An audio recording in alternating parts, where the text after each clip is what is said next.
The Constructors Association of Western Pennsylvania and Franz Seppler and Associates is pleased to introduce a new type of anti-harassment training called Respect in the Workplace. The purpose of this new program is to educate company managers and supervisors on how to build a more respectful workplace environment through a series of educational videos. Instead of traditional compliance training that solely focuses on legal definitions and standards for liability, this program focuses on respect, acceptable workplace conduct, and the types of behaviors that contribute to a respectful workplace. Why is it important to create a culture of respect in the workplace? 1. Increases productivity and quality of work. 2. Makes your project a place where employees want to show up and give their best. 3. Prevents your workplace from becoming hostile and toxic. The following video, being an active bystander, will explain how it is everyone's role to be an active bystander to create a culture of respect.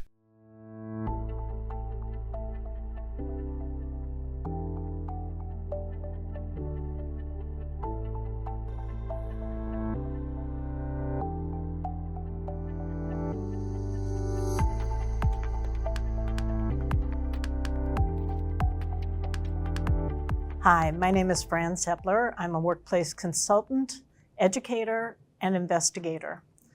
We're going to talk today about being an active bystander, stepping up and stepping in when you observe something that shouldn't be happening. Some of you may be familiar with the story of Kitty Genovese. It's going back some time now, back into the 1950s. Kitty Genovese's story made headlines after she, a young woman returning home from work in Floral Park, Queens, was attacked. She was attacked with a man bearing a knife. And for some 15 minutes, she struggled with him. He prevailed. She was murdered.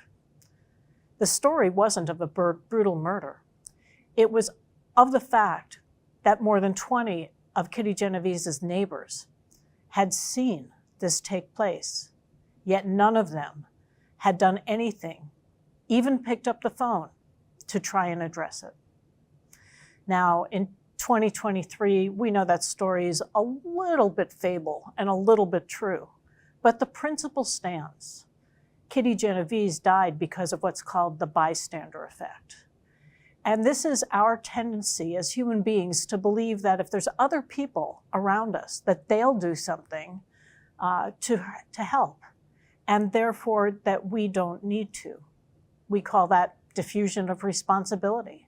Somebody else will call the police. Somebody else will step up. Somebody else will do something.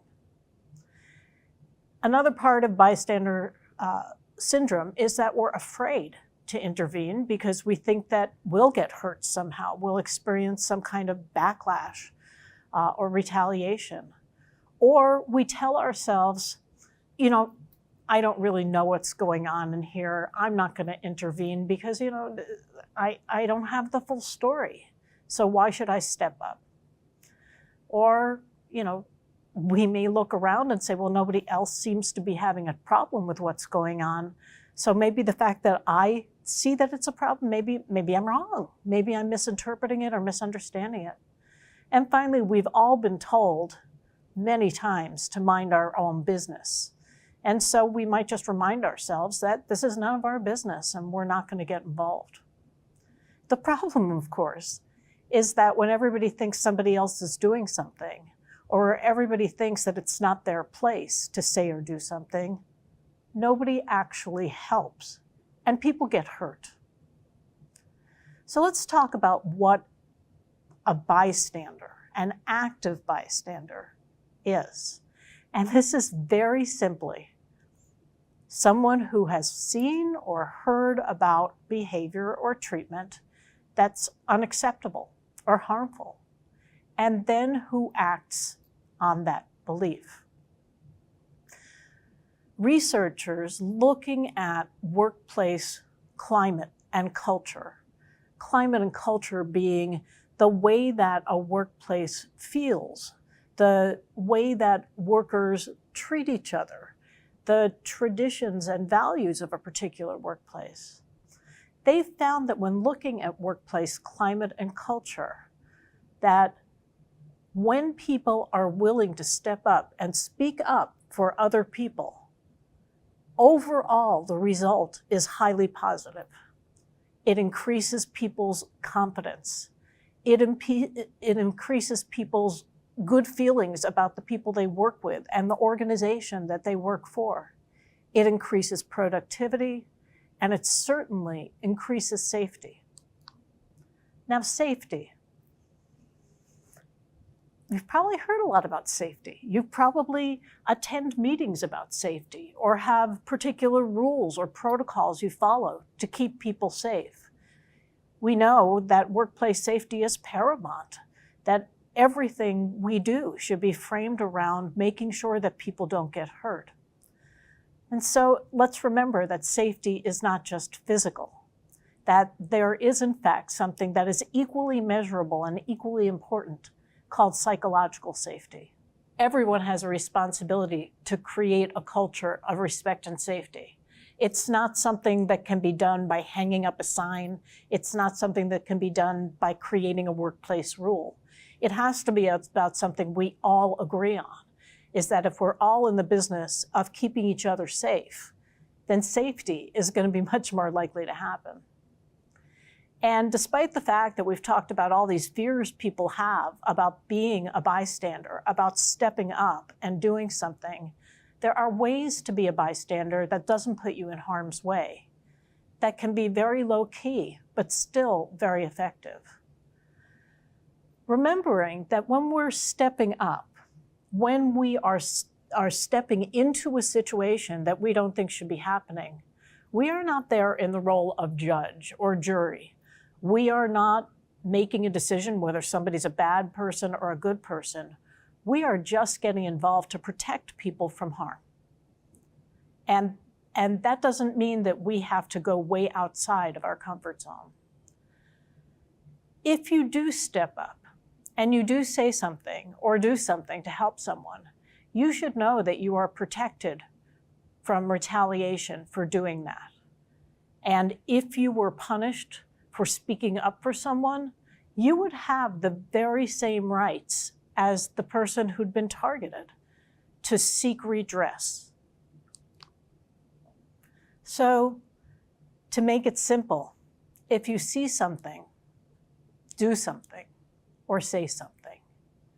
The only thing that would be wrong would be doing nothing or saying nothing. Because if you know someone is being harmed or is at risk of being harmed, and you don't speak up, and you don't do something, you're kind of part of the problem. And it's as if you have contributed to that harm yourself. So let's talk about 5 different ways you can be an active bystander.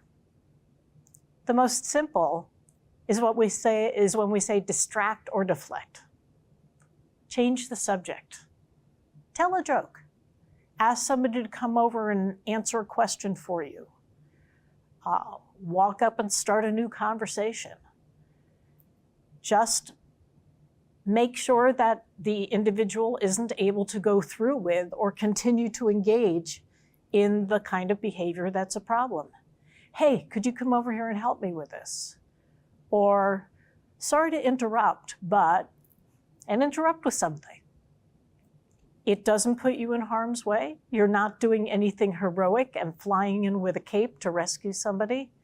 You're merely just breaking down the track that this behavior is on and making it go a different direction. The risk to you is very low. The possibility of success is very high. Does it change things over the long term? No.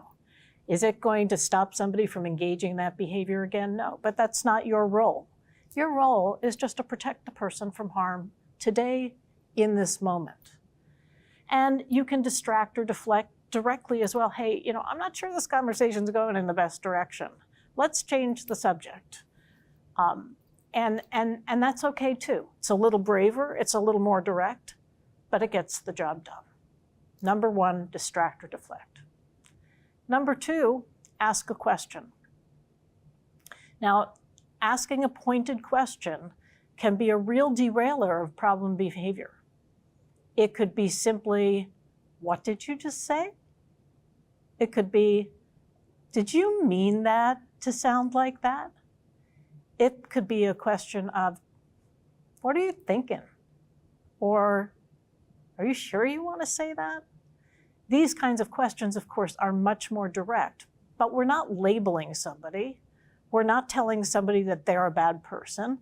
We are simply calling attention to the fact that something that has just gone down, something someone has done or said, is coming across in a way that maybe they don't understand it to or didn't mean it to. And by asking that question, instead of labeling or blaming, we let the person walk away with their dignity intact. They might take a pause. They might answer by saying, well, what do you mean by that? And giving you an opportunity to do some education. It is a conversation, an action stopper without having to engage in a direct confrontation. So we have distract or deflect, and we have asking a question. Number 3 is more direct. This is when you're going to call someone out. When you're going to say to somebody, hey, that's not okay, or that's offensive, or you can't say that. You can also call somebody in. That might mean after you see something happening, giving somebody feedback, saying to somebody, can I give you some feedback about what I just saw or what you just did? Or without providing that feedback directly, you might say, you might want to think before you say or do that again. Calling somebody in preserves their dignity. Calling somebody out lets the person who's being targeted know that you see what's going on and that you're standing with them and supporting them. And often we can do this when the person who's being targeted might be one of the onlys. And when I say one of the onlys, it might be one of the only women. It might be one of the only people of color. It might be one of the only people who has English as a second language. And you see that that's the basis by which they're being treated poorly. If you can come from a place where maybe the person engaging in that behavior identifies with you, it comes across as a peer comment. You're coming from a place of equality, and you can provide that feedback more easily than the person who's feeling intimidated or harmed or embarrassed or afraid. Now, maybe you don't feel it's your place to say something in the moment or even after the moment. What you can do is support someone. You can catch somebody and say, hey, I just saw what happened. I saw the way that person was treating with you. I didn't like the way that went down. Are you okay? I'm a workplace investigator, and I'm thinking of an investigation I did not that long ago. It involved a highway crew. And it was actually one of the worst cases of racial harassment that in my 30 years of experience I've ever seen. There were 2 young workers new to the crew, both of them people of color. The rest of the crew, 15 people who worked in split crews, were all white and had all been there a really long time. And of those 15 people, there were 3 who went after these new employees in really brutal ways. They stole their tools, put battery acid in their toolboxes, left human feces in their lockers. And at the worst of it, they abandoned these 2 young workers out in the middle of a site at 2 a.m. in 20-degree below zero weather. They had no way to get home. The people had taken their phones, and they were left and could have frozen to death. Ultimately, after that incident, they finally decided to complain. And they hadn't complained because they were on probation. They were worried they'd be fired. When I interviewed them, they had stories of many things that have been done, sabotage, other things. But what struck me the most was what both of them said separately to me. They said, you know, this was what it was. I know those three guys who are doing this to us, I know what they were about. And I have my feelings about it. But what I can't understand is that every time those three guys came after us, there were two other people on the crew who said nothing. Never even said, are you okay? Never said, you know, I can't do anything about it, but I think those guys are wrong. And that's what hurt them more than anything else. So imagine if somebody had just said, is there anything I can do? Are you okay? Do you want me to go with you to report? Or to say, if you want to report this, I will be a witness to it. But none of them had the courage or the guts to do that. As a result, the harassment got so bad that it resulted in those three individuals being terminated from their employment, and the ones who saw it and didn't say anything being put on probation. None of that had to happen. If they had had the confidence that just one person would stand up for them, they probably would have reported it much earlier, and the consequences for everybody would have been much less. Finally, as a bystander, if you can't say or do something in the moment, you can report. Most organizations have a way to make an anonymous report if you're intimidated to do it in person.